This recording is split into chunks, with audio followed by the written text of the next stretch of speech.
टूनी अपनी बूढ़ी माँ लूसी के साथ रहती थी। टूनी जब 15 साल की ही थी तभी उसके पिता की मौत हो गई थी और माँ की तबीयत भी बहुत खराब रहती थी। इसलिए टूनी के कंधों पर घर की जिम्मेदारी आ जाती है और उसको ही घर चलाने के लिए काम करना पड़ता है। उसको बिरयानी खाने और बनाने का बहुत शौक था और वो बिरयानी बनानी भी बहुत अच्छी थी। इसलिए उसने बिरयानी बेचने का काम ही शुरू कर दिया। ऐसे ही उसे काम करते हुए आज 10 साल बीत गए और बिरयानी बेच कर ही उसने अपना घर और सारी चीजों की व्यवस्था कर ली। एक दिन उसकी माँ लूसी उससे कहती है, बेटी टूनी, आज तो बिरयानी बेचने मत जाना। लेकिन क्यों माँ, कोई परेशानी है क्या? नहीं टूनी, कोई परेशानी नहीं है, बस बात ये है कि आज तुझे देखने के लिए लड़के वाले आ रहे हैं, इसलिए तू जाकर तैयार हो जा। लेकिन माँ, आप जानती है ना मैं शादी नहीं करना चाहती हूँ। बेटी, मेरी बात समझती क्यों नहीं है? तू एक लड़की है और लड़की पराई धन होती है। एक न एक दिन उन्हें अपने मायके को छोड़कर अपने ससुराल जाना ही पड़ता है और ससुराल ही उनका असली घर होता है। बेटी, मैं चली जाऊंगी तो तुम्हारा ख्याल कौन रखेगा माँ? मैं अब ठीक हूँ, मैं अपना ख्याल खुद रख सकती हूँ, ठीक है? नहीं माँ, मैं शादी करूंगी तो सिर्फ एक ही शर्त पर, अगर लड़का मेरे साथ यहाँ रहने के लिए राजी होगा, मतलब घर जमाई बनकर। मैं आपके साथ रहना चाहती हूँ, आपको छोड़कर नहीं जाना चाहती। अगर कोई लड़का राजी होता है तो ही मैं शादी करूंगी। ऐसा कहकर टूनी वहाँ से चली जाती है। ऐसे ही कुछ दिन बीत जाते हैं। एक दिन टूनी के ठेले पर एक लड़का आता है जिसका नाम सोनू था। वो टूनी से कहता है, मुझे एक प्लेट बिरयानी मिलेगी क्या? हाँ हाँ, क्यों नहीं मिलेगी, आप बैठिए, मैं अभी आपको बिरयानी बनाकर देती हूँ। वो जैसे ही बिरयानी की प्लेट उसके हाथ में रखती है वैसे ही वो लड़का लड़खड़ाकर जमीन पर गिर जाता है। बिरयानी की प्लेट उसके हाथ में रखती है वैसे ही वो लड़का लड़खड़ाकर जमीन पर गिर जाता है और टूनी उसको अपने घर ले आती है और डॉक्टर को भी बुलाती है। डॉक्टर उसकी जांच करता है तो कहता है, इन्हें कई दिनों से कुछ खाया नहीं था, इसलिए इन्हें चक्कर आ गए। लेकिन आप चिंता मत कीजिए, मैंने इन्हें इंजेक्शन लगा दिया है, इन्हें कुछ देर में होश आ जाएगा। डॉक्टर ऐसा कहकर वहाँ से चला जाता है और कुछ देर बाद सोनू को होश आ जाता है। सोनू के होश में आने के बाद टूनी और लूसी सोनू से उसके घर के बारे में पूछती हैं तो सोनू बताता है, मेरा यहाँ कोई घर नहीं है, मैं तो यहाँ काम की तलाश में आया था, लेकिन कुछ लोगों ने मुझे ठग लिया और मेरे पास 1 रुपया नहीं छोड़ा, इसलिए कई दिनों से मैं भूखा था। हाँ, मेरी माँ जरूर है, लेकिन वो गांव में रहती है। कोई नहीं बेटा, तुम जब तक ठीक नहीं हो जाते तुम यहाँ रह सकते हो और काम ही चाहिए तो मेरी बेटी टूनी के साथ तुम बिरयानी बेचने में मदद कर सकते हो। माँ जी, आपका बहुत बहुत शुक्रिया, आपका यह एहसान मैं जिंदगी भर नहीं उतार पाऊंगा, आपने मुझे एक नई जिंदगी दी है। सोनू अब टोनी के साथ मिलकर उसकी मदद करता था और बिरयानी बेचने में उसकी भी मदद करता था और कुछ समय बाद दोनों को ऐसे ही आपस में प्यार हो जाता है और टोनी और सोनू एक दूसरे से शादी कर लेते हैं और सोनू अपनी माँ को भी यहीं ले आता है और फिर सभी साथ मिलकर खुशी खुशी वहीं रहते हैं और टोनी अभी भी अपना बिरयानी बेचने का काम शुरू रखती है और सभी अब उसे बिरयानी बेचने वाली बहू के नाम से पुकारने लगते हैं। वृंदावन नगर गांव के जंगल में पीलू चिड़िया रहती थी। वो भगवान श्री कृष्ण की भक्त थी। हर रोज उन्हें अपने हाथ के बने हुए बेसन के लड्डू भोग में लगाती थी। उसके पिताजी एक फैक्ट्री में काम करते थे और माँ घर संभालती थी। एक दिन पीलू के पिताजी का फैक्ट्री में एक्सीडेंट हो जाता है और उन्हें बेड रेस्ट के लिए कहा जाता है। हे भगवान, ये क्या हो गया? इस उम्र में इनका एक्सीडेंट हो गया है, ये कैसे परीक्षा ले रहे हो हमारी? अभी तो पीलू की शादी भी तो करनी है, इनके इलाज के लिए हमारे पास पैसे कहाँ से आएंगे? माँ, तुम चिंता क्यों करती हो? ये भगवान की ही दया है कि पिताजी की जान बच गई। और रही इनके इलाज की बात, उसके लिए मैं पैसा कमाऊंगी। मुझे बेसन के लड्डू बनाने आता है, मैं बेसन के लड्डू को घर घर बेचा करूंगी। भगवान का भोग है, सभी को पसंद आएगा ही। बेटी, तू कितनी हिम्मतवान है और तेरी भक्ति कितनी शुद्ध है, लेकिन उसके लिए भी तो पैसे कहाँ से आएगा बेटी? माँ, मेरे पास कुछ पैसे जमा है, मैं उनका इस्तेमाल कर लूंगी। इसके बाद पीलू बेसन के लड्डू बनाना शुरू कर देती है। हर सुबह भगवान श्री कृष्ण को भोग अर्पित करती है और बाकी के टोकरी में ले जाकर बेचने लगती है। लड्डू ले लो लड्डू, बेसन के लड्डू, लड्डू ले लो लड्डू, बेसन के लड्डू। ऐसे बेसन के लड्डू कभी भी नहीं खाए होंगे। सुंदरी उसके पास जाती है अरे वाह पीलू, इन लड्डू में से तो बहुत अच्छी खुशबू आ रही है। पीलू सुंदरी को लड्डू खिलाती है। बहुत ही स्वादिष्ट लड्डू है ये।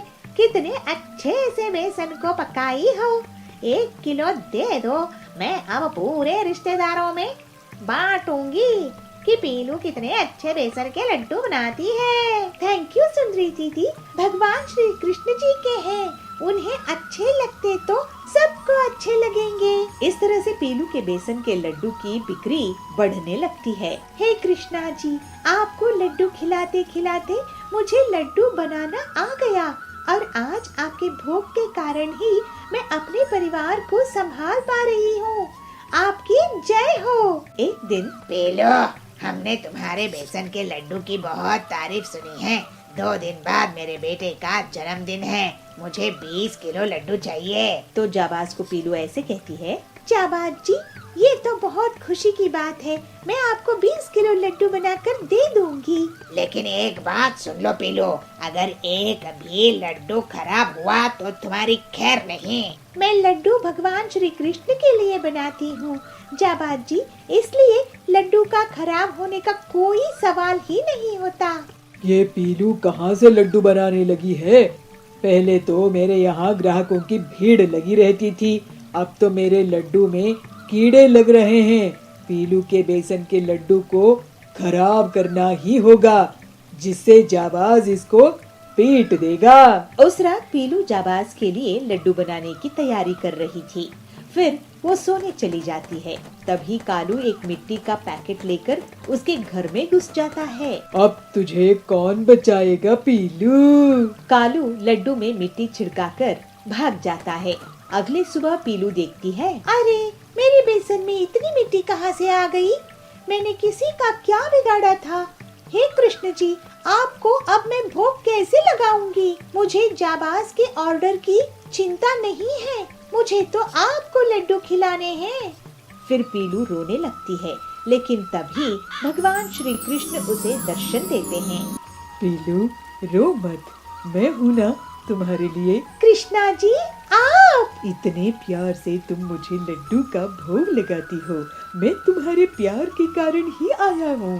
पीलू, तुम निश्चिंत होकर बेसन के लड्डू बनाओ। जिसने तुम्हारे नुकसान करने की कोशिश की उसे मैं देख लूंगा। फिर श्री कृष्ण बेसन के ऊपर से हाथ घुमाते हैं और पूरी मिट्टी बेसन से अलग हो जाती है। फिर पीलू भगवान श्री कृष्ण पर ध्यान लगाकर बेसन के लड्डू बनाना शुरू कर देती है।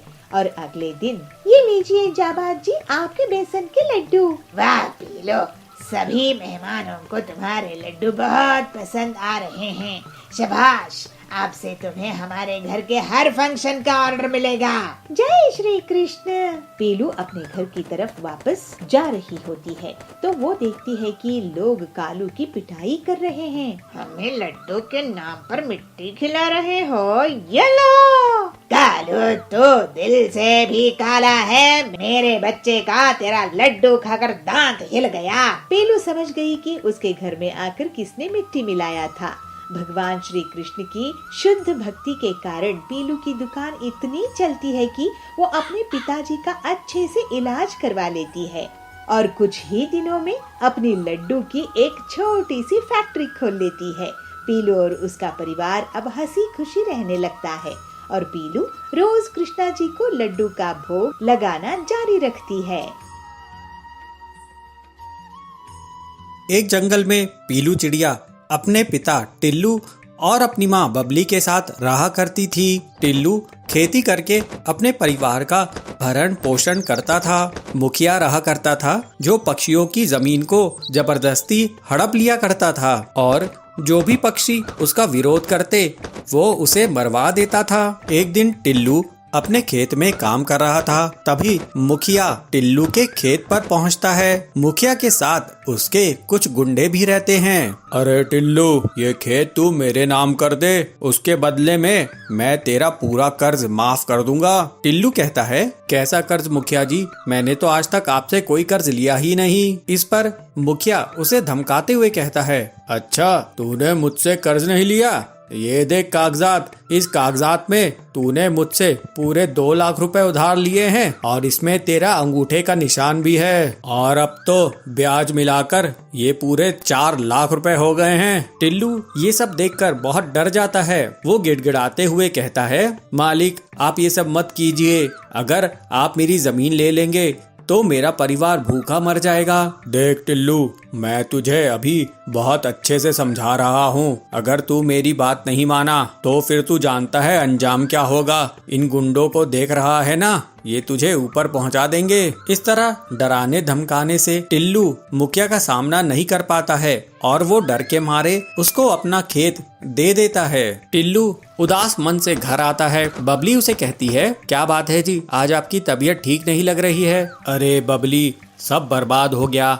आज मुखिया खेत पर आए थे, उन्होंने फर्जी कागजात बनाए कि मैंने उनसे कर्ज लिया था, जबकि मैंने उनसे कोई भी कर्ज नहीं लिया था। अब डरा धमकाकर उन्होंने मेरी जमीन हड़प ली है। पीलू अपने पिता से कहती है, पिताजी आप मेरे साथ मुखिया के घर चलिए, मैं उससे अपना खेत वापस लेके ही आऊंगी। फिर टिल्लू पीलू के साथ मुखिया के घर चला जाता है। पीलू गुस्से में मुखिया से कहती है, बदमाश मुखिया जी, आपकी हिम्मत कैसे हुई मेरे पिताजी से खेत हड़पने की, अब उसे तुरंत वापस कीजिए। मुखिया कहता है, टिल्लू तेरी बेटी तो बहुत सुंदर दिखती है, गुस्से में तो ये और भी अच्छी लगती है।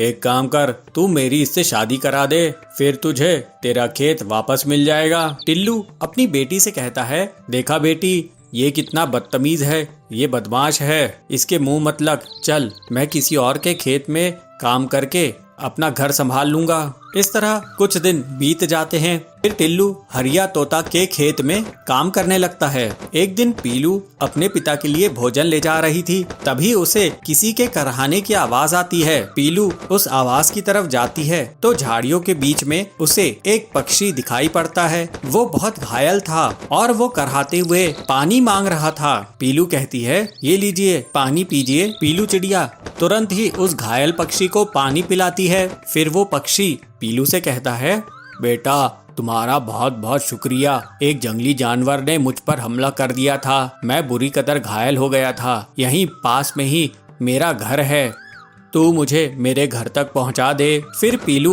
उस घायल पक्षी को उसके घर तक पहुंचा देती है। घर पहुंचने के बाद वो पक्षी पीलू को एक बड़ी सी पोटली लाकर देता है। बेटा तूने मेरी जान बचाई है, ये ले, इसमें तेरे लिए इनाम है। बेटी ये कोई साधारण इनाम नहीं है, ये तरबूज के जादुई बीज हैं, इन्हें तू अपने आंगन में बिखेर देना, फिर देखना चमत्कार। फिर पीलू घर आकर उन चमत्कारी बीजों को अपने आंगन में बो देती है। टिल्लू उसे देखकर कहता है, अरे पीलू ये तू क्या कर रही है? पीलू कहती है, पिताजी ये तरबूज के जादुई बीज हैं, मैंने एक पक्षी की मदद की, मैंने उसे घर छोड़ा तो उसने मुझे ये तरबूज के जादुई बीज दिए, जिसे मैं अब अपने आंगन में बो रही हूँ। कुछ ही दिनों में पीलू के आंगन में तरबूज उगाते हैं, वे बहुत ही बड़े रहते हैं। बड़े बड़े तरबूजों को देखकर पूरा परिवार बहुत खुश होता है और उन्हें टिल्लू बाजार में बेचने लगता है। तरबूज बेचने से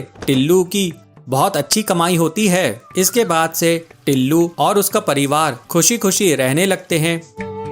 अचानक से खेत में सोने के आलू उग जाते हैं। बंसीपुर गांव में बबलू कबूतर अपनी पत्नी पीलू चिड़िया के साथ रहता था। बबलू बहुत ही मेहनती था